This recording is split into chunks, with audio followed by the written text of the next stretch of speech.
Olá, meu nome é Felipe Dexheimer, sou gestor dos fundos DNA e hoje eu estou aqui com o Pedro Sherman, da Leblon Equities, para a gente falar um pouco de investir em ações durante períodos eleitorais.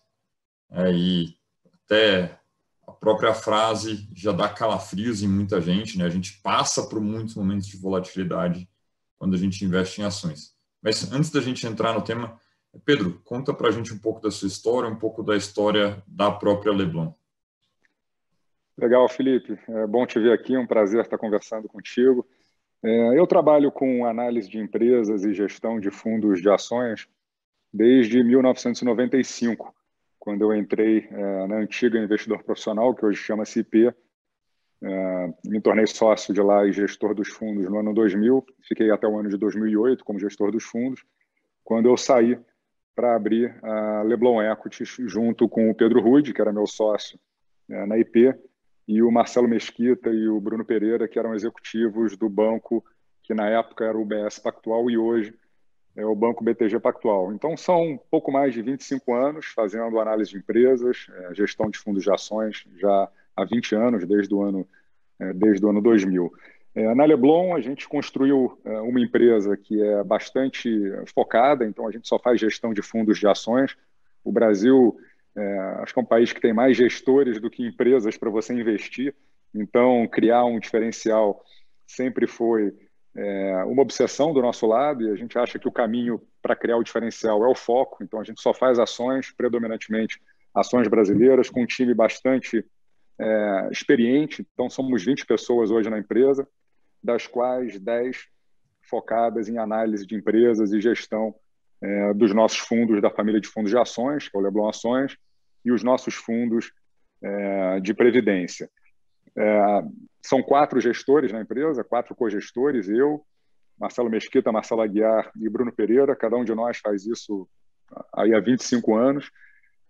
A gente acredita que construir uma empresa que tem uma cultura bastante meritocrática, transparente, quer dizer, todas as 20 pessoas da Leblon sabem exatamente a estrutura de receitas, custos, o lucro da empresa. A gente distribui 100% desse lucro semestralmente para toda a equipe. A gente se preocupa muito com alinhamento de interesses com os clientes, então a gente tem uma regra interna que eu acho super importante, que é a obrigatoriedade de todos nós termos pelo menos 50% dos nossos patrimônios investidos nos mesmos fundos que a gente oferece para os clientes, nas mesmas condições de taxa, prazos, mesmos portfólios. Então, todos nós temos pelo menos 50% do nosso patrimônio nos fundos que a gente oferece para os clientes. A nossa filosofia de investimentos é uma filosofia calcada ali em 3 pilares: investimento de longo prazo, pelo menos 3 anos investido nas ações que a gente compra, na média.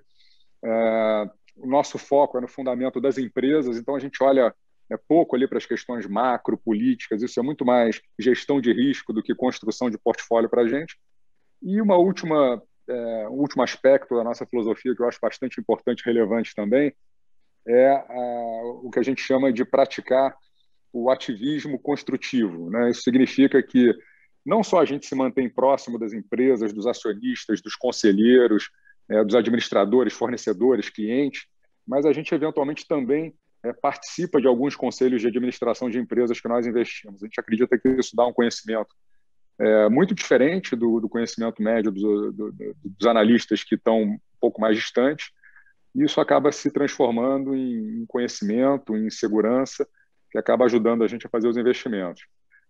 A gente tem um histórico aí de 13 anos, o nosso fundo de ações mais antigo, Leblon Ações, acumulou nesse período de 13 anos uma rentabilidade que equivale a 5,5 vezes o capital investido pelos cotistas iniciais. Isso deu 14% ao ano, num período que não foi muito fácil para ações no Brasil, né? O Bovespa rendeu 7% ao ano nesse período e o CDI rendeu 9% ao ano, mas a gente conseguiu ali uma rentabilidade anualizada de 14% ao ano, batendo o índice em 11 desses 13 anos. Então, esse é o resumo da ópera aqui do nosso lado. Legal. E, eu acho que é uma baita história. Eu lembro, eu era analista júnior, a primeira vez que falei com o pessoal da Leblon ali, que eles estavam na casa do começo, eu também estava no começo, ali, como 13 anos é tempo, né? minha carreira tem 15 anos, vai, de analista júnior, quase inteira a Leblon já existia, de analista júnior até hoje. Então, e é uma história super legal de entrega de retornos consistentes. E eu vou entrar aqui no nosso tema, eu vou mostrar 2 slides que são muito mais uma provocação do que uma conclusão, mas é para mostrar um pouco que a vida do investidor brasileiro em anos eleitorais, ela não é fácil, né? Então, eu peguei aqui todos os anos desde 2000 para cá, quando a gente tem as eleições mais consolidadas, até esse problema a gente tem no Brasil, né? Se a gente começa a voltar muito para trás, o número de eleições de repente cai. E é interessante que, assim, né, em anos eleitorais, a gente, de fato, tem retornos menores para o Ibovespa, na média dos anos, né? Obviamente, cada eleição tem a sua própria história, e é muito difícil, mas, na média, a gente tem um pouco. Mas acho que o que é o lado bom é que, nem de longe, esse retorno é tão ruim quanto em anos de crise, né? Em anos que são aí, né, 2008 e ano passado, que todo mundo ainda está bem fresco na memória. Mas a primeira coisa que é interessante, do meu ponto de vista, com essa alocação, é que até a beleza do ano eleitoral é que, apesar do tumulto da Bolsa, o dólar acaba sendo um bom hedge, né? Normalmente a gente está discutindo muito a situação geral do país e acaba que o dólar é um bom hedge. E o segundo slide aqui, só para falar um pouco de risco, tá? Eu acho que o que é mais legal aqui, a diferença da queda é muito pequena, né? Então, tanto em anos de eleição quanto em anos que não são anos eleitorais, né? Normalmente o pior momento que o Bovespa está acumulado no ano é parecido ali 15 com 14, que pela nossa amostra pequena é a mesma coisa, e também a pior perda acumulada do Ibovespa não dá muita diferença. Então, apesar de, ou seja, na média, o retorno ser um pouco pior, é bom saber que a gente não está correndo nenhum risco a mais simplesmente por estar em um ano eleitoral, né? A volatilidade do Ibovespa se comporta bem e a gente consegue dimensionar risco e claramente ali bem diferente dos 2 anos de crise. E com isso eu passo a palavra para o Pedro para falar, né, e vocês, né? Como é que vocês estão se preparando para esse ano que vem aí? Pelo menos para quem olha top de cima para baixo, é um ano de fortes emoções. Não, legal, muito interessante esses números que você mostrou, Felipe. E eu, como eu te falei, eu comecei em 1995, então eu estou indo para a minha 7ª eleição agora como gestor, né? Já passei por seis momentos de eleição, e eu acho que o grande aprendizado nesses 25 anos e passando ali por 6 ou 7 eleições, eu vou até mostrar alguns números, né, principalmente da economia americana, que a gente tem um histórico bem mais longo, então dá para fazer umas análises mais interessantes assim de longo prazo, é que como a nossa filosofia de investimentos é uma filosofia que visa compor o capital ali em longos períodos de tempo, a gente espera, o desejo é que os nossos investidores fiquem conosco por 3, 5, 10 ou mais anos, que é quando efetivamente você começa a colher os benefícios do investimento de longo prazo em ações. E por mais que a gente sempre tenha uma volatilidade um pouco maior, ou alguns anos ruins, outros anos bons, né, em vésperas de eleição, quer dizer, para quem está preocupado em compor patrimônio no longo prazo, quer dizer, o grande risco é você estar fora do mercado, né? Porque eu não acredito na capacidade de ninguém, de nenhum gestor, né, de antever os movimentos de curto prazo do mercado, que são bastante aleatórios, como você mostrou, quer dizer, anos com eleição, anos sem eleição, a queda, o drawdown foram muito parecidos, quer dizer, você tem ali uma diferençazinha um pouco mais positiva nos anos sem eleição para a Bolsa do que nos anos com eleição, mas não é tão conclusivo assim. Eu gosto de olhar a performance mais de longo prazo. Eu vou dividir um gráfico aqui na tela que eu achei bastante interessante, de uma apresentação da Capital. Eles analisaram o mercado americano desde o início ali da década de 30 até o final do ano de 2019 e calcularam o valor de $1.000 investidos ali no começo da década de 30 no mercado americano e concluíram que hoje esses $1.000 valeriam mais de 10 milhões de dólares. E é interessante notar, quer dizer, a boa performance de longo prazo do mercado americano, independentemente de você ter democratas ou republicanos no poder ali naqueles períodos de tempo, né? Porque todos nós temos o nosso viés político, a nossa opinião, em momentos de eleição ou nas proximidades das eleições, essas opiniões ficam cada vez mais exacerbadas. Eu imagino o que vai ser do Brasil no ano que vem. Quer dizer, se a gente está 1 ano e meio das eleições e as discussões já tão acaloradas, você imagina no ano que vem. A tendência é que todos os candidatos chamem a atenção para os problemas do país, para o que precisa ser resolvido, para o que precisa ser melhorado. Então, você tem uma amplificação muito significativa, né, dos medos, né, dos problemas, das deficiências nos anos eleitorais, o que tende a, em algum momento, gerar ali alguma volatilidade. Mas quando você dá um zoom out, né, e vê o que esses eventos representaram numa linha de tempo de 30, 40, 50, 60 anos, é absolutamente insignificante. O que é relevante, o que pode ser relevante, é você estar fora do mercado e perder, eventualmente, uma valorização muito significativa. É interessante que, não só no Brasil, mas no mundo inteiro e no mercado americano, que a gente tem dados para analisar, os investidores eles acabam fazendo isso, né? O que acaba sendo um risco muito grande. Então, você vê que em anos de eleição nos Estados Unidos, o fluxo de recursos para ações é menor do que o fluxo de recursos para os fundos de money market, que é o equivalente aqui aos nossos multimercados ou a CDI, ou Tesouro Direto, né? Fundo de renda fixa. E 1 ano depois das eleições, olha o que acontece. Quer dizer, no ano das eleições, é menos dinheiro para equities e ações e mais dinheiro para renda fixa, e no ano imediatamente após as eleições, você tem um fluxo gigantesco para ações e um fluxo muito pequeno para renda fixa.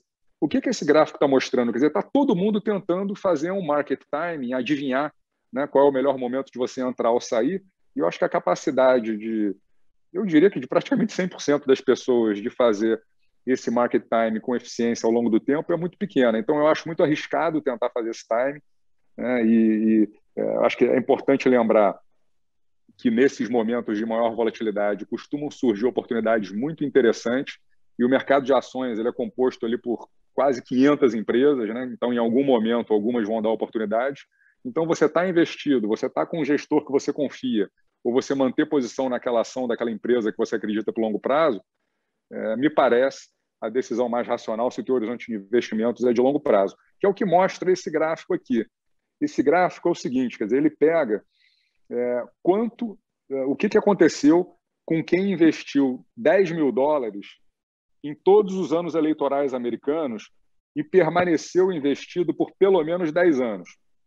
Tá? Então, tem 19 amostras aqui, foram 19 eleições ali desde a década de 30, e em 18 delas, quem investiu em ano de eleições ganhou dinheiro em 10 anos. Só não ganhou em uma janela, né? E em 15 das 19 janelas, mais do que dobrou-se o capital nesse período de 10 anos. A despeito de um pouco mais de volatilidade, no mercado americano ainda tem uma particularidade que, em geral, durante as prévias, quer dizer, você tem uma volatilidade muito maior, né? E as prévias costumam acabar ali em maio, e aí quando os candidatos são definidos, aí você tem aquela convergência ali para a tendência positiva de longo prazo da performance das ações. Por quê? Porque nas prévias você tem 10, 20 pessoas colocando holofotes nos problemas, quer dizer, exagerando às vezes no que pretendem fazer em relação a determinados setores ou como vão tratar as questões tributárias. Isso tudo gera ali uma insegurança, mas que costuma ser muito mais ruído, né, do que sinal relevante de longo prazo. Então, a gente procura manter a racionalidade, a disciplina e a paciência nesses anos eleitorais, com a certeza que a gente não é capaz de fazer market timing e que a gente está aqui para ganhar dinheiro em janelas de 3, 5, 10 anos. Né? Eu vou até fazer um comentário ilustrando um pouco o que você falou, que nas prévias nos Estados Unidos você tem um pouco do que a gente quase tem na eleição aqui, né? Porque a eleição são majoritariamente 2 partidos já com candidatos selecionados. Nas prévias, esses candidatos, para quem não acompanha a eleição tão de perto, os candidatos que vão participar da eleição geral são selecionados, né? E aí, isso tem um efeito, né, de amplitude política que é mais parecido com a nossa eleição. Por isso que acabou dando. Então, para dar um exemplo, né, da última eleição, né, você tinha, especialmente no Partido Democrata, ali, que teve uma amplitude maior, você tinha desde candidatos como Bernie Sanders e Elizabeth Warren, que candidatos de extrema esquerda, né, com agenda de Estado grande, quase, né, de tributação de grandes fortunas, etc. E aí, quando o partido vai se aproximando da eleição, escolhe um candidato, acaba escolhendo um candidato que também consiga, né, atrair o eleitor do outro lado, né? E aí isso acaba funilando o discurso político. Então, de fato, você acaba vendo muito mais barulho, às vezes, nessas prévias do que na eleição. De fato, e essa última eleição, talvez essa seria, com certeza, se não fosse o Trump que estava fazendo um monte de barulho do outro lado. Então, acho que... Exatamente. Esse é o... pode falar, desculpa. Não, esse paralelo é perfeito. Quer dizer, as prévias americanas equivalem aqui às nossas eleições, dada a diversidade ali dos perfis, da quantidade de candidatos e tudo mais. Mas é interessante falar um pouco do Brasil também, porque, enfim, eu mostrei alguns dados aqui de mercado americano, mas quando a gente traz a análise para o Brasil, quer dizer, a gente consegue chegar a algumas conclusões parecidas. É evidente que a gente está num país que tem muito mais volatilidade, um mercado de capitais muito menos profundo, menos maduro, mas o comportamento, assim, no agregado, ele não é tão diferente, né? A gente tem dados de um período um pouco mais curto, mas as conclusões também são interessantes. E sempre fazendo o disclaimer que a gente vai mostrar aqui dados consolidados do mercado, do Ibovespa, né? E o nosso trabalho como gestor é justamente escolher as melhores empresas e não entregar a média de retornos do mercado, que seria o Ibovespa, para os nossos investidores. Como eu falei lá no começo, quer dizer, a gente gera o fundo há 13 anos e o retorno acumulado é de 14% ao ano contra 7% ao ano do Ibovespa. De qualquer maneira, eu vou compartilhar aqui mais uma tela para a gente olhar alguns números do mercado brasileiro, medido aqui pelo Ibovespa, em anos eleitorais. E começando aqui com essa frase do Peter Lynch, que eu concordo 100%, e que muito mais dinheiro já foi perdido por investidores se preparando ou tentando antecipar correções do que pelas correções em si. Então, está todo mundo, eu sei, né, nervoso, com dor de barriga, o que vai ser o ano que vem, e achando que vai ser capaz de fazer esse market time melhor do que os outros. A questão é que está todo mundo tentando fazer a mesma coisa e, muito provavelmente, a maioria esmagadora vai ser capaz de fazê-lo. Então, aqui a gente observa que, de fato, né, a volatilidade ela é maior em anos eleitorais do que em anos comuns, ali a partir de abril, maio, quando a gente começa a se aproximar do calendário eleitoral. A barra verde escura é a volatilidade média do mercado nos meses de abril, nas últimas décadas, e comparado com a barra cinza, que é a volatilidade média do mercado em meses, em anos onde não houve eleições. Então, a gente observa que, de fato, a volatilidade aumenta. Por outro lado, quando a gente olha retorno de longo prazo, quer dizer, a conta que a gente fez aqui foi o seguinte: a gente calculou o retorno médio acima da inflação, assumindo que os investidores faziam investimento ali no ano eleitoral e mantinham até o final do mandato do presidente, né? E aí a gente calculou os retornos para o cara que manteve pelo mandato do próximo presidente, por mais 2 mandatos, 3 mandatos ou 4 mandatos, né? Em cada ano eleitoral. E aí calculou a média, né, dessas observações. E a primeira questão interessante quer dizer, quanto mais tempo você fica, né, menos relevante é o risco para o investimento em ações e menos relevante é o impacto do calendário eleitoral no seu retorno. Então, a gente olha que quem ficou ali 4 mandatos ou 15 anos investido teve um retorno muito superior ao CDI, um retorno absoluto muito significativo, mas mesmo aquele que ficou só uma janela, né, de mandato presidencial de 4 anos, quer dizer, na média, ele ganhou mais dinheiro do que teria ganho investido em renda fixa. Esse outro gráfico também ele é bastante ilustrativo, né, porque se você conversar comigo ou com algum sócio meu, quer dizer, mesmo dentro da Leblon, cada um tem a sua opinião política, a sua visão, o seu candidato preferido, quer dizer, longe de ser uma unanimidade entre nós 20, né, o que seria o melhor para o país do ponto de vista político.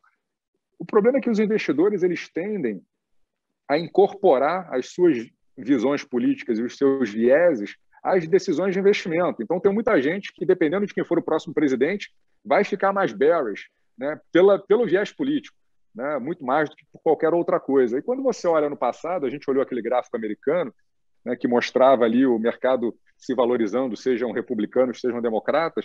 Quer dizer, no Brasil, você teve momentos de valorização significativa quando o país era uma ditadura, lá na época do regime militar, né, onde você teve valorização significativa. Depois, na abertura, na democratização do país com Sarney, você teve um momento difícil, mas depois você teve, durante o mandato do Collor, uma valorização de 317%, Itamar Franco, com Plano Real, 149%, Fernando Henrique, uma valorização mais modesta, nos 8 anos em que ele teve no poder, de 27%. Depois, um candidato de esquerda, o Lula, foi eleito e foi uma valorização espetacular ali de 293% corrigido pela inflação.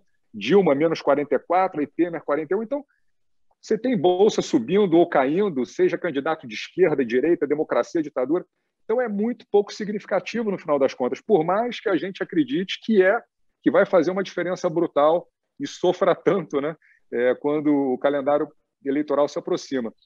E a gente está convencido que a gente está num momento de valorização significativa de longo prazo do mercado brasileiro.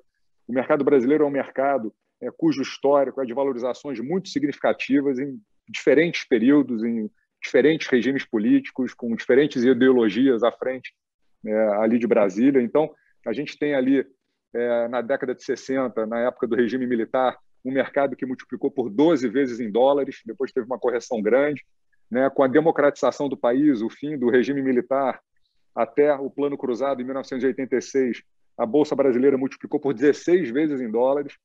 Depois a gente teve o impeachment do Fernando Collor, e na sequência a Bolsa multiplicou por 30 vezes na década de 90. Mais recentemente, ali de 2002 a 2008, na gestão do Lula, a Bolsa saiu de $2.000 para $38.000, quer dizer, valorizou 19 vezes. E depois do impeachment da Dilma, começou um novo processo de valorização que a gente acredita que se manterá nos próximos anos, independentemente de ser um candidato de esquerda ou de direita, o próximo presidente do Brasil, porque a gente está num país que hoje tem uma ociosidade na economia gigantesca, a gente vem de 10 anos de crise, né, o desemprego ainda muito alto, o juro, apesar dessa altazinha que a gente vai ter no ano de 2021, talvez 2022, a tendência de longo prazo é claramente de queda, a migração dos investidores da renda fixa para a renda variável, o investidor estrangeiro que ainda está completamente fora de Brasil, em função de todas as bobagens que nós fizemos aí nos últimos anos, mas o potencial dele voltar é muito significativo. Então, a gente tem tudo para ter, quer dizer, um mercado nos próximos 3, 5 anos que vai apresentar valorizações parecidas com essas valorizações históricas aí do mercado brasileiro. Então, eu acho muito arriscado, quer dizer, você tentar fazer esse market timing e perder esse movimento de longo prazo, que eu acho que é claramente favorável para o investimento em ações. Eu vou até chamar a atenção para uma coisa que está escondida nos seus gráficos de Brasil, que é o quanto de efeitos exógenos externos você tem, né? Então, por que assim, a Bolsa ter tido a maior alta do Lula, até independente da minha opinião sobre ele, não foi, assim, teve o mérito dele, mas o mérito muito maior foi que você teve um ciclo de commodities gigantesco, né? O resultado, né, da Dilma até, você teve um período que foi horrível, não só para o Brasil, mas para emergentes como um todo. Então, tem muitos fatores, né, exógenos que são muito mais importantes que quem está sentado na cadeira. Quem está sentado na cadeira tem um peso, mas está longe de ser a última dimensão. E quando a gente fez bate-papo aqui antes, a gente tinha comentado muito, e aí acho que esse é o melhor motivo para ter um gestor em carteira, que tem empresas que passam batidas por esses processos eleitorais, né? E até por crises, né? Eu queria que você contasse um pouquinho mais, contasse de casos que vocês já tiveram ou têm em carteira. Não, muito, muito bem lembrado essa questão quer dizer, a política, ou quem é o presidente, é um microvetorzinho dentro de dezenas ou centenas de vetores que fazem com que uma ação se valorize, que fazem com que o mercado de capitais performe bem ou não performe bem. Você deu o exemplo lá do boom de commodities na época do Lula, mas tem 300 outros exemplos, né, que, como a gente está falando aqui, juro estrutural de longo prazo mais baixo no Brasil, migração da renda fixa para a renda variável, a volta do investidor estrangeiro, o aumento na lucratividade das empresas brasileiras. Isso é um efeito que, às vezes, as pessoas negligenciam, mas é muito significativo. Você imagina um país, Felipe, que ficou 10 anos com o PIB praticamente estagnado, que é o caso do Brasil. O PIB brasileiro cresceu menos de 1% ao ano nos últimos 10 anos.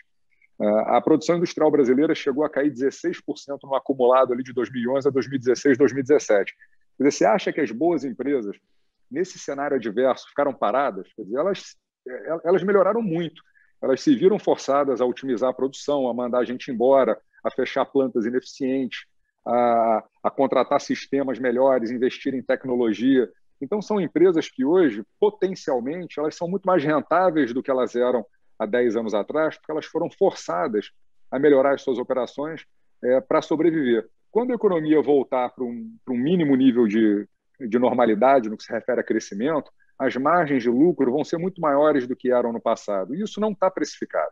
Então, eu acho que é muito importante a gente não esquecer disso e desses vetores todos que são muito mais significativos do que a questão política. E é interessante notar também, para nós que somos investidores em ações, muito focados ali no fundamento micro das empresas e muito menos no macro. E por que a gente foca no micro e não foca no macro? Porque a gente está convencido que o micro é mais relevante ali para a formação de preço das ações no longo prazo. Vou dar um exemplo, que é uma ação que está na nossa carteira desde 2008, que é a Lojas Renner, uma posição que a gente carrega há 13 anos. É um varejista do setor de vestuários, hoje o maior do Brasil, em 2008 não era. É uma empresa que está inserida num mercado que é super fragmentado e que o maior player, que é a Lojas Renner, tem 9% de participação de mercado. Eles tinham 2,5% quando a gente começou a investir neles lá no ano de 2008. Imagina que eu tivesse uma bola de cristal em 2008 que me dissesse que nos próximos 13 anos o Brasil não cresceria nada, o varejo brasileiro ficaria praticamente do mesmo tamanho ao longo desses 10 anos, só corrigido pela inflação, que a renda do consumidor não teria se expandido. Provavelmente eu não ia querer investir num varejista, né? Se eu tivesse essa informação. E teria sido uma decisão totalmente equivocada. De lá para cá, Lojas Renner multiplicou por 4 vezes o faturamento, por 7 vezes o lucro e por 10 vezes o preço da ação.